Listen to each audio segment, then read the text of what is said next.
सो hi everyone, मेरा नाम है हरदर सिंह और मैं आपकी स्क्रीन पर हमेशा की तरह बर इंग्लिश एकेडमी के यूट्यूब के प्लेटफॉर्म पर मौजूद हूँ। हम आज करने वाले हैं प्रेजेंट परफेक्ट कॉन्टिन्यूस। सो इससे पहले कि प्रेजेंट परफेक्ट कॉन्टिन्यूस पढ़ें, हम लोग एक बार और बताना चाहेंगे कि हमेशा से जो मैंने इस बात पर जोर दिया है कि हमेशा हेल्पिंग वर्ब और वर्ब का ही गेम है, चाहे प्रेजेंट डेफिनेट हो, चाहे मॉडल का कोई यूज हो, चाहे पैसिव वॉइस हो। मतलब पूरी भाषा में सबसे इंपॉर्टेंट रोल जो प्ले करता है वो है हेल्पिंग वर्ब। मैंने बोला I was in market yesterday, आपके दिमाग में वॉज सुनने के बाद गया मैसेज कि पास्ट की बात की जा रही है। अगर मैं कहूं कि आई विल मीट यू, तो विल सुनकर आपके दिमाग में गया कि फ्यूचर की बात की जा रही है। Hey you should speak in English language, should सुन के समझ गया, आपके दिमाग में गया मैसेज गया है कि बात सजेशन की जा रही है। You know he might not come today, might सुनकर आपके दिमाग में मैसेज गया है कि शायद अंदाजा लगाने की बात की जा रही है। I used to be a good student in my school, used to से मैसेज गया कि सिर्फ पास्ट के हैबिट्स की बात की जा रही है। यही बात तो मैं हमेशा समझाने की कोशिश कर रहा हूं कि हेल्पिंग वर्ब्स का मतलब हुआ एक मीनिंग, एक सिचुएशन को डिफाइन करना, और इन्हीं को सुनने समझने से ही आपको अंग्रेजी आएगी नेचुरली। जितना ज्यादा आप इन हेल्पिंग वर्ब्स पे फोकस करोगे, आप नेचुरली डेवलप कर पाओगे अपनी भाषा को। भाषा को सुनते वक्त और बोलते वक्त हेल्पिंग वर्ब्स को समझने की कोशिश करो, बजाय इसके कि सेंटेंस एंड में किस पे खत्म हो रहा है। क्योंकि ताती ते से मैसेज जाएगा प्रेजेंट इंडेफिनिट, फिर मैसेज जाएगा वर्ब की फर्स्ट फॉर्म। इससे बेहतर क्यों नहीं मैसेज है कि सीधा वर्ब की first form regular incidents, past verb की सेकंड फॉर्म। मतलब पास्ट इंसिडेंट्स को बताने के लिए अंग्रेजी भाषा बोलती है कि वर्ब की सेकंड फॉर्म लगाओ, फ्यूचर के लिए अंग्रेजी बोलती है कि विल लगाओ और वर्ब की फर्स्ट फॉर्म, सेंटेंस कंप्लीट है। और क्वांटिटी को रिप्रेजेंट करने के लिए क्या बोलती है इंग्लिश ग्रामर, आईएनजी लगाओ, लेकिन एजएमआर के साथ at the moment, was verb के साथ पास्ट कंटिन्यूटी को लेकर, और फ्यूचर में विल और बी के साथ आईएनजी। और जब कंप्लीट हो जाता है काम, हाल ही में हुआ है, तो वर्ब की थर्ड फॉर्म किसके साथ, हैज के साथ। और अगर पहले ही कुछ फिनिश हो गया था घटना घटने से पहले, तो हैड के साथ। और मैंने आपको बताया था लास्ट एपिसोड में इस सीरीज के कि फ्यूचर परफेक्ट को रिप्लेस करता है फ्यूचर इंडेफिनिट, जहां पर आपको यह कहने की बार बार जरूरत नहीं कि ऐसा हो चुका होगा फ्यूचर में, आप सिंपली बोल सकते हैं ऐसा होगा। जैसे कि कल मैं शायद नहीं, कल मैं बॉम्बे पहुंच चुका हूंगा ट्रेन से, इसकी जगह आप बोल सकते हो कल मैं बॉम्बे पहुंच जाऊंगा, तो आई विल रीच बॉम्बे, बजाय इसके कि I will have reached Bombay tomorrow. Is that okay? So आज हम करने वाले हैं present perfect continuous. Here we गो।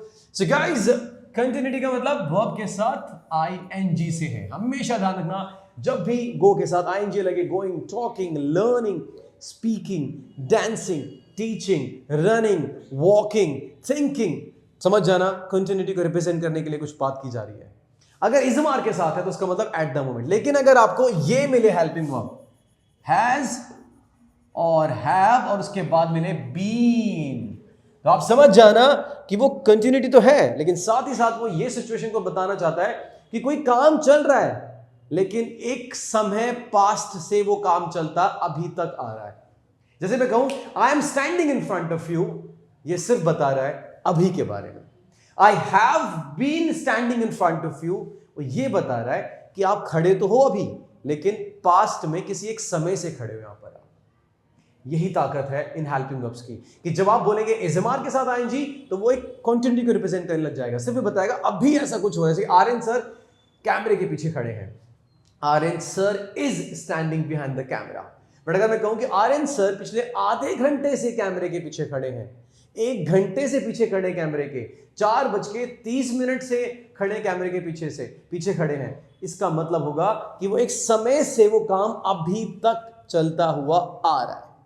और ऐसे सेंटेंस हम बोलते हैं, हाँ बिल्कुल बोलते हैं हम लोग भाई, हम लोग रेगुलर इस तरह के सेंटेंस का यूज करते हैं। कुछ इस तरह से नहीं बोलते 3 साल से मैं इस कॉलेज जा रहा हूँ, बर इंग्लिश अकेडमी पिछले 6 महीने से पढ़ रहा हूँ, मैं बर इंग्लिश अकेडमी की वीडियोस पिछले 2 महीने से देख रहा हूँ, मैं यहां पर करीब 4 सालों से काम कर रहा हूं।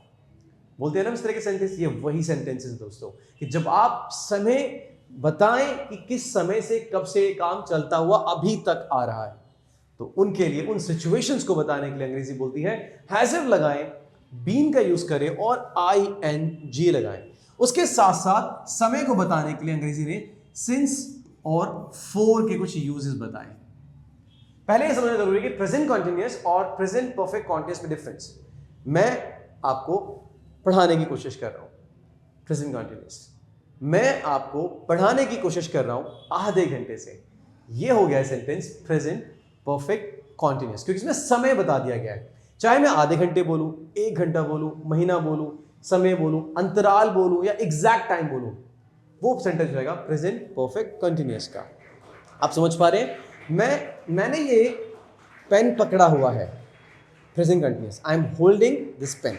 मैंने ये पेन करीब 3 दिन से पकड़ा हुआ है, 3 घंटे से पकड़ा हुआ है, 30 साल से पकड़ा हुआ है, बचपन से पकड़ा हुआ है पेन। ये प्रेजेंट परफेक्ट कंटिन्यूअस की तरफ इशारा कर रहा है। क्यों? क्योंकि वो एक समय की तरफ इंडिकेट कर रहा है कि इस समय से काम चलता हुआ आ रहा है। बारिश हो रही है, प्रेजेंट कॉन्टिन्यूअस। बारिश कई दिनों से हो रही है, प्रेजेंट परफेक्ट कॉन्टिन्यूअस। कई सालों से यहां पर मैं काम कर रहा हूं, प्रेजेंट परफेक्ट कॉन्टिन्यूअस। मैं यहां पे काम कर रहा हूं, प्रेजेंट कॉन्टिन्यूअस। समझ आ रहा है? I am speaking, I have been speaking, 2 अलग अलग सेंटेंस अंग्रेजी के भी। आई एम स्पीकिंग ये सिर्फ बताना चाहता है कि कुछ बोल रहा है बंदा। आई हैव बीन स्पीकिंग ये बताना चाहता है एक समय से, किसी पर्टिकुलर समय से, काफी देर से बात कर रहा है। ये डिफरेंस है प्रेजेंट परफेक्ट कॉन्टिन्यूअस का। तो ये है प्रेजेंट परफेक्ट कॉन्टिन्यूअस का रूल। हैज हैव आप जानते हैं, यूज होता है singular, have plural, I we you they के साथ। हैव यूज होता है I we you they these इनके साथ, और हैज होता है सिंगुलर, जैसे कि he, she, it, singular person का नेम। Is that okay? और बीन सबके साथ है, और आईएनजी उसके बाद सिंस और फॉर। ये बहुत बड़ी गेम है समझना, सबसे आसान है। कंफ्यूजन अक्सर लोगों को हो जाती है, बट वो कंफ्यूजन आपकी आने वाले करीब 1 से 1.5 मिनट में कंफ्यूजन हमेशा के लिए दूर हो जाएगी। फॉर यूज होता है दोस्तों पीरियड ऑफ टाइम के लिए, अंतराल के लिए। समझिए, पीरियड मतलब वो शुरुआत भी बताता है अपनी और अंत भी बताता है। पीरियड 3 दिन, तो मतलब जब उसने स्टार्ट किया और जब उसने खत्म किया, तो 3 दिन से वो चीज चलती हुई आ रही है। 2 मिनट, तो स्टार्ट किया हुआ पहला सेकंड से लेकर अभी तक 2 मिनट हो गए। 30 साल, पहले साल से लेकर अभी तक 30 साल, मतलब वो पीरियड की बात करता है, एक अंतराल लेके आता है, पूरा अंतराल बता देता है। कुछ इस तरह देखो, ये स्टार्ट और ये अभी तक मिला के ये है 2 दिन, 4 दिन, 6 दिन, 30 साल, 10 दिन, आधा घंटा, बहुत देर, ये पीरियड। जब पीरियड की बात आए, अंतराल की बात आए, फॉर यूज होता है। और जब वो एग्जैक्ट टाइम की बात करें, उसमें वो पीरियड की बात नहीं करता, वो सिर्फ बता देता है इस समय से हो रहा है। जैसे कि 4 तारीख से, 4 बजे से, सुबह से। देखो, सुबह से मतलब एक एग्जैक्ट टाइम बताया गया है। अब मैं बोलूं 4 घंटे से, पीरियड आ गया। देखो 1 2 3 4 घंटे का पीरियड। अब बोले 4 बजे से, तो उसने एग्जैक्ट टाइम बता दिया। मैं बोलूं मंडे से, एग्जैक्ट डे बता दिया उसने। अब मैं बोलूं कि मार्च से, एग्जैक्ट मंथ बता दिया उसने। एक ईयर बोल दे 2017 से, एग्जैक्ट ईयर बता दिया उसने। कोई एग्जैक्ट घटना बता दे, जैसे कि जब से वो गया है तब से। इसका मतलब जब वो एग्जैक्ट घटनाओं के बारे में बताए, एग्जैक्ट समय के बारे में बताए, एक पॉइंट ऑफ टाइम के बारे में मेंशन करे, जब वो एक समय का अंतराल ना बताकर वो एक समय बताए, सिर्फ सिंस यूज होता है। और जब आप पीरियड की बात करें, जैसे कि 2 मिनट से खड़ा हूं, 2 मिनट मतलब पीरियड हो गया। 2 मिनट का पीरियड है, 120 सेकेंड्स होते हैं उसमें पीरियड। 2 साल से पीरियड हो गया, 20 सालों से पीरियड हो गया। तो जब भी पीरियड्स की बात हो, अंतराल की बात हो, गैप की बात हो, फॉर यूज होगा दोस्तों। ये कहानी है सिंस और फॉर की। सिंस एग्जैक्ट टाइम और फॉर पीरियड ऑफ टाइम के लिए यूज होता है। Is that okay? सो अब हम करने वाले हैं कुछ एग्जाम्पल्स। जैसे कि मैं यहां पढ़ा रहा हूं, I am teaching here. Perfect sentence है। मैं यहां कई सालों से पढ़ा रहा हूं, या 3 दिन से पढ़ा रहा हूं, 3 महीने से पढ़ा रहा हूं, 30 साल से पढ़ा रहा हूं, कुछ भी। So I have been teaching here. तो क्या होगा? 3 साल मतलब पीरियड, 4 3 years। 4 क्यों आया? आप समझ पा रहे होंगे, क्योंकि 4 पीरियड के लिए आया। अगर मैं बोलता कि मैं 2021 से पढ़ा रहा हूं, सिंस 2021, डिफरेंस बहुत क्लियर है। पीरियड के बाद 4, एग्जैक्ट टाइम बताए, सिंस। कुछ और एग्जांपल्स लेते हैं। बारिश हो रही है, इट इज रेनिंग, कुछ इस तरह से, इट इज रेनिंग, बारिश हो रही है, बारिश आधे घंटे से हो रही है। It has been raining for half an hour, क्योंकि पीरियड की बात, और एग्जैक्ट टाइम सिंस 5 o'clock। ये खास बात है गाइस की। तो अब एक बार समझने की कोशिश करते हैं कि कब हम सिंस और यूज कर रहे हैं और कब हम फॉर यूज कर रहे हैं। 4 बजे के लिए सोच के देखो एक बार, सिंस। 4 घंटे के लिए सोच के देखो एक बार, सिंस या फॉर? फॉर, क्योंकि पीरियड है 4 घंटे का। अगर मैं कहूं कि 3 बजे से के लिए, सिंस या फॉर? सिंस। अगर मैं कहूं 30 साल के लिए, सोच के देखो, 30 साल, पीरियड, फॉर। अगर मैं कहूं कि कल जब से मेरे को मिला है तब से वो रोए जा रहा है, तो जब से मिला है कोई पीरियड तो नहीं है, एक एग्जैक्ट घटना के बारे में बताना चाह रहा है वो, सिंस। जब से बारिश हुई है तब से वो वहीं बैठा हुआ है, जब से बारिश हुई है, घटना एक एग्जैक्ट, सिंस। बचपन से, सिंस। कई दिनों से, फॉर। कई सालों से, फॉर। कई समय से, फॉर। 3 दिन से, फॉर। 3 सालों से, फॉर। 30 मिनट से, फॉर। 3 बजे से, सिंस। कल रात से, सिंस। मॉर्निंग से, सिंस। एग्जैक्ट टाइम मतलब सिंस, और पीरियड्स का मतलब फॉर। तो ये है प्रेजेंट परफेक्ट कंटिन्यूअस। कुछ और एग्जांपल्स लेते हैं दोस्तों। I have been waiting for you since yesterday. आप देख रहे हो? Since I have been waiting for you since yesterday. मैं तुम्हारा अभी भी इंतजार कर रहा हूं, इसका मतलब ये है। Is that okay? So I have been waiting for you since yesterday. मैं तुम्हारा कल रात से इंतजार कर रहा हूं। फोन पे बोल रहा होगा शायद किसी को दोस्त कि मैं तुम्हारा कल रात से इंतजार कर रहा हूं, सिंस यस्टरडे। अब कल रात नहीं, मतलब कल से। He has been working here for 3 years. वो यहां पे 3 साल से काम कर रहे हैं। 4 क्यों आया 4? क्योंकि पीरियड। एग्जैक्ट टाइम बताया, सिंस आया। पीरियड आ गया, 4 आया। नेक्स्ट एग्जांपल लेते हैं। They have been teaching in this academy for many years. 4 क्यों आया? क्योंकि पीरियड की बात हो रही है, कई सालों से पीरियड। अगर वो बोलता मार्च से, since March.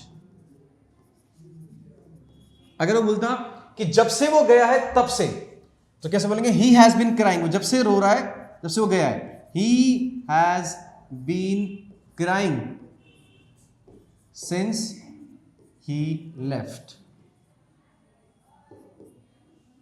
He has been crying, वो रो रहा है जब से वो गया है, since he left। यहां पे टाइम नहीं आया, बट एक सिचुएशन है जो कि एग्जैक्ट बताना चाह रहा है, since he left। ये है प्रेजेंट परफेक्ट कंटिन्यूअस। अब हम करने वाले हैं प्रेजेंट परफेक्ट कंटिन्यूअस के नेगेटिव और इंटरोगेटिव सेंटेंसेस। नॉट जो आता है वो आता है हैज, हैव, नॉट, बीन, फिर वर्ब के साथ आईएनजी, ऑब्जेक्ट, सिंस और फॉर। और इंटरोगेटिव में क्या होता है कि WH family, has, have, subject, been, verb के साथ आईएनजी, ऑब्जेक्ट और सिंस या फॉर। जैसे कि बारिश नहीं हो रही है आधे घंटे से भाई, it has not been raining. It has not been raining for half an hour. Right? For किस लिए आया? क्योंकि पीरियड की बात कर रहे हैं हम. It has not been raining. कब से बारिश हो रही है? बारिश हो रही है. How long? How long has it been raining? How long has it been raining? या हम how long की जगह since when भी बोल सकते हैं. Since when दोनों आ सकते हैं. जैसे कि तुम कब से यहां पढ़ा रहे हो? Since when have you been teaching here? यहां पे कर सकते हैं हम how long.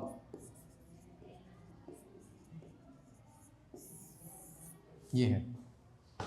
तो ये है प्रेजेंट परफेक्ट कंटिन्यूस के सेंटेंसेस. आप सभी जानते हैं कि हैज हैव के साथ बीन का यूज होना मतलब कि एक काम चल रहा है, किस समय से चल रहा है उसको बताने के लिए प्रेजेंट परफेक्ट कंटिन्यूस का यूज होता है. और साथ ही साथ में सिंस और फोर होता है. सिंस होता है एक एग्जैक्ट टाइम को इंडिकेट करने के लिए और फोर होता है पीरियड ऑफ टाइम को बताने के लिए. नॉट आता है हमेशा हैज के बाद में नॉट, और इंटरोगेटिव में हैज आगे आ जाता है और सेंटेंस प्रेजेंट परफेक्ट कंटिन्यूस का सेंटेंस कंप्लीट हो जाता है. सब्जेक्ट के बाद आती है बीन, इसके बाद वर्ब के साथ आईएनजी, ऑब्जेक्ट और सिंस और for. Is that okay guys? So ये था आज के सेशन के लिए, और अब हम मिलेंगे नेक्स्ट सेशन में हम पढ़ेंगे पास्ट परफेक्ट कंटिन्यूस. शुक्रिया दोस्तों.